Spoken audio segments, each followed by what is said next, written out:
So joining me now is a legend within the rock world. It is Douglas Aldrich. How are you doing? I'm good. Go on, Josh. Keep telling all those lies. Come on. No, you are though. But you've been in some of the biggest hard rock bands around. Well, I've been very blessed, man. It's been an amazing, lucky career for me, and I'm still doing it. And I got a lot more mileage left in me.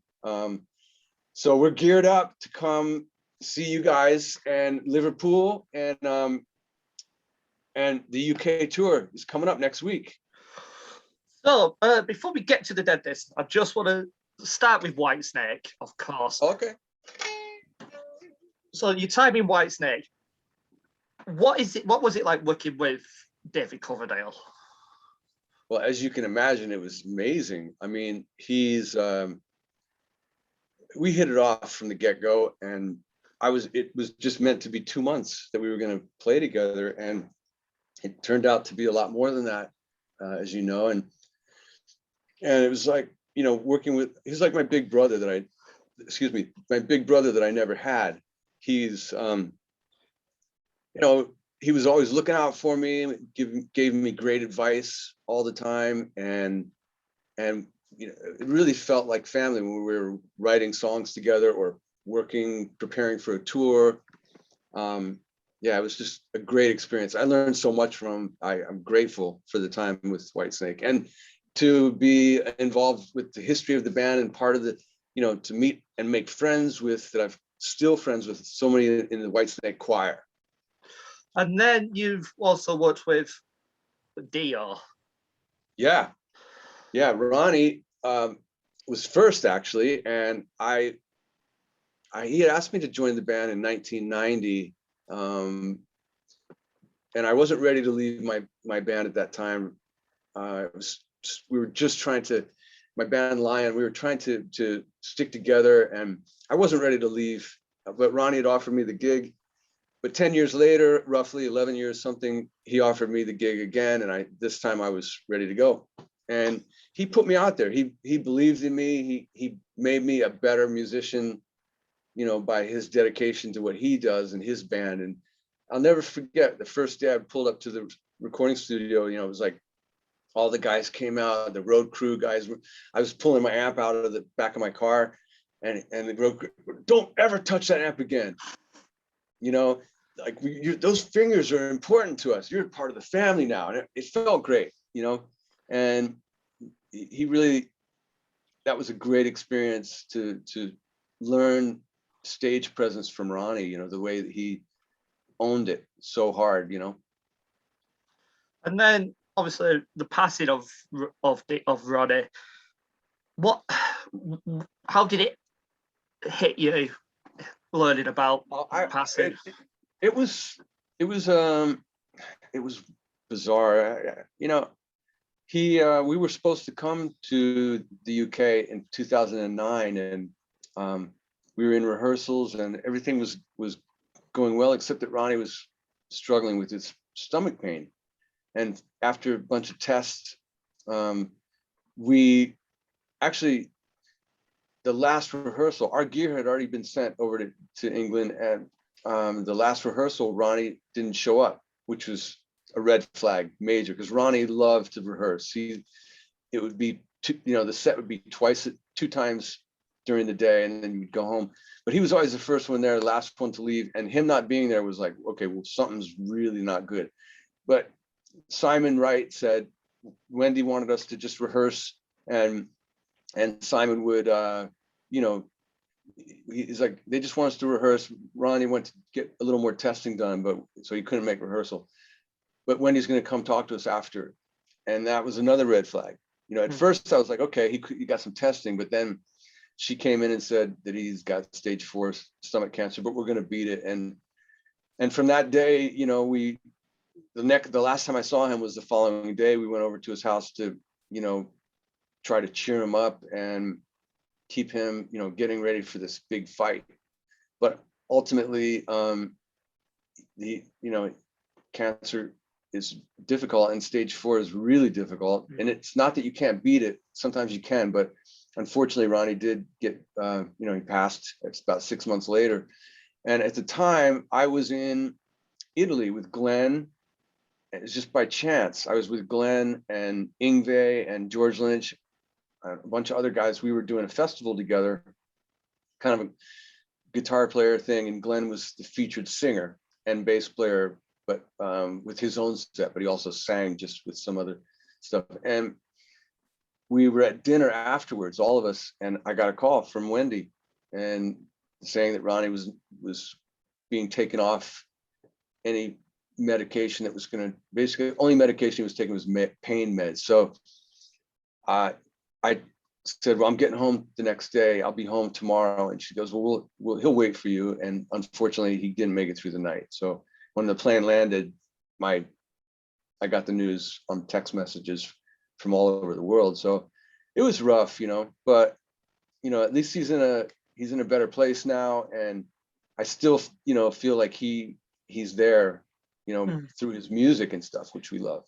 Oh yeah, his legacy does live on, because I think you won't have some of the bands that are around today if it wasn't for Dio. Yeah. Do you remember the last band that toured with Dio? When I toured with him the last time was in 2005, and it was I think it was Uriah Heep, and also a version of Asia with John Payne singing, I believe. So then you sort of joined Deep Purple for a bit. Say again? Then you joined Deep Purple. Me? That's what it says in your wiki. But if that's false, then I do apologize. No, it's okay, Josh. I'm just laughing because it's funny, because the only thing I did with Deep Purple was we jammed once. But Glenn was in Deep Purple, of course. Glenn Hughes was in Mark III and Mark IV of Deep Purple. And then he went solo after that. But I jammed one time in Gelsenkirchen, Germany. And I was with Dio, and we were playing with Deep Purple, and Steve Morris's guitar tech came and got me and said, Steve wants to know if you want to jam. And I was like, yeah. And before I knew it, I had one of his guitars on, and Ian Pace was playing the intro to Smoke on the Water, and we were just trading off guitar solos. And I'll never forget, I saw Ian Gillan look over his shoulder like, okay, it's time to start the song, So then me and Steve started the riff, and it was just phenomenally great. So yes, I was in Deep Purple as the 6th member for one song. Then I was abruptly let go. And that was my time in Deep Purple. And then in 2016, you announced that you will be joining the Dead Daisies, taking replacing Richard Fortus. Yes, and we were, the plan was to make a brand new record. We were gonna go a little more guitar oriented, because before they had Richard Fortus and Dizzy Reed from GNR, and so GNR was gonna start back up. They recruited me in, and we made the Make Some Noise album, which was a lot of fun working with the guys. These guys were all my bros. I've worked with Tishy and Marco and Whitesnake, and John Corabi and I had been friends since we were in high school. And so David Lowy and I basically spent a lot of time together, getting to know each other on the phone. And once we got in the studio, one of the first songs that we worked on was a riff that David had recorded backstage somewhere, and we kind of took that immediately and built that into Long Way to Go, which was on the Make Some Noise record. It's still a staple in the set. We love it. And yeah, so 2016 was my start. I've been in the band for 5 years now. Yep. But yeah, and then COVID hit last year. Yeah. Well, so the band, the Dead Daisies, is basically been it was very similar to Deep Purple in a way, that musicians are meant to come and go as you want to. If you want to stay, you stay. If you want to go do something else, solo or whatever, then you do that. So there's been changes over the years, and we made a big change in 2019 by recruiting Glenn Hughes to come in and play bass and sing. And it was an opportunity to make a fresh start, a new sound, still with the tip of the hat to the original Daisy sound, which is very straight up rock and roll, Aussie rock, you know, with David Lowy being from Australia. His guitar playing is the common thread. But we got Glenn in and we made this amazing record.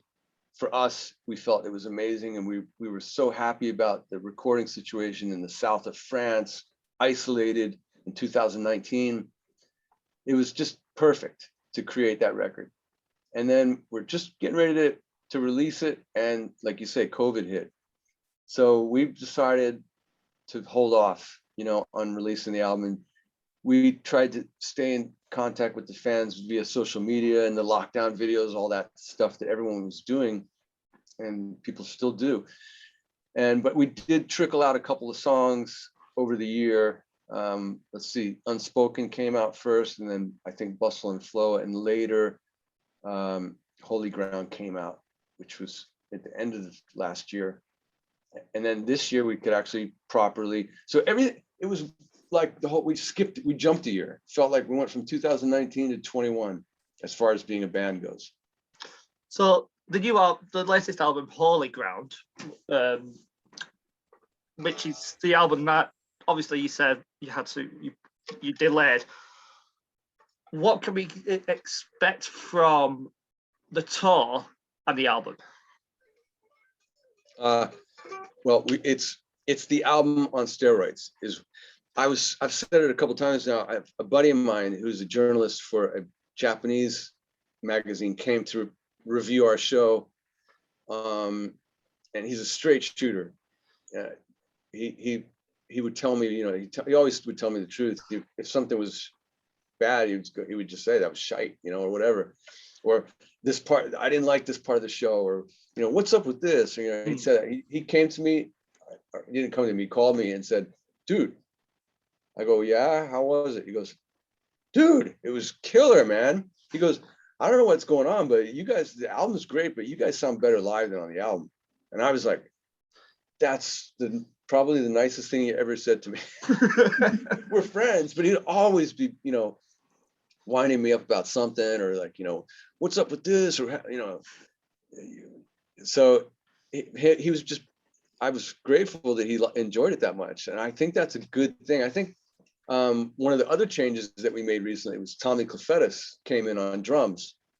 And Tommy is a hellaciously heavy drummer. He just hits hard, he's loud and boisterous, and he's got no F's to give. He just has that game face from the moment he gets on the stage. Basically, he's got his game face all the time, but I think due to Tommy, our sound has gotten heavier, you know? So maybe that's what my buddy John was talking about. So you come to Liverpool on Halloween night. Can people will you encourage the fancy dress on Halloween? Yeah, man, I love Halloween, and I would definitely encourage fans to dress up. I think it's so fun, you know. I don't know we don't have any plans as a band, but maybe, you know, it would be fun. It'll be fun to do some pranks, let's say. So what is it like working with Glenn Hughes on stage? He's phenomenal. I mean, he's a very melodic bass player, and you know, when he's singing, he's kind of holding it down. He does play very melodically, but he's holding it down and singing. So when it comes to solo time during the guitar solo, he likes to step out and play a little bit too. So I like that. It's like, it reminds me of maybe Cream or something, where you got two soloing musicians at the same time. David Lowy's holding it down with Tommy, and then I'll play something like, I'll start, you know, some lick, whatever, like this, and then Glenn will start something, and I'll see he's doing something, and I'll hold the note and get out of his way, let him play a minute, and then I'll come back in and answer him, you know, stuff like that. So it's great. It's really fresh to be on stage with Glenn. Doug, how many guitars do you actually own? I own 75, 80, no, probably 75-ish, around that number, which is not enough, but it's too much, if that makes any sense. It's not enough to fulfill the void in, you know, that you have for musical instruments. But of course you can't play that many guitars unless you take them all with you and then you alternate them or something. But they're all different. I have probably 15 to 20 that I use for different things all the time. And then the rest are stuff that I collected or have been given over the years. Like that Western guitar back there you can see on the wall was a gift from Ronnie at a truck stop. It's a Roy Rogers cardboard guitar that does work, but it just, it'll make your fingers bleed. And we were in a truck stop, and he just surprised me with it, and he signed it on the back. He said, "Roy Rogers rocks, and so do you. Love, Ronnie James Dio." So it's cool, you know, stuff like that. I'm not sure if that's considered one of my instruments, but it's counted. Yes. Tagged. So, Doug, thanks for taking the time to have a chat with us. It's been a huge honor. We appreciate it, everybody at Bolton FM. Josh, we appreciate your support, and we wish the best to you guys for getting through this next week. I'm so anxious. I can't wait. It's like I can't wait for it to be Thursday, so when I land in the UK. But we'll make it somehow. Just do me a favor. Tell your listeners to keep the ale ready, and the shepherd's pie, and the curry, and the fish and chips, because I'm coming for it. I will do. I've been waiting so long. It's been 3 years since the Dead Daisies has been in the UK to get a proper fish and chips, a proper curry, a proper shepherd's pie. So we're coming. And to rock. Doug, it's been a barrel of fun chatting with you. Hey, likewise. We'll see you in Liverpool on Halloween, everybody. Come out. We're gonna have a blast.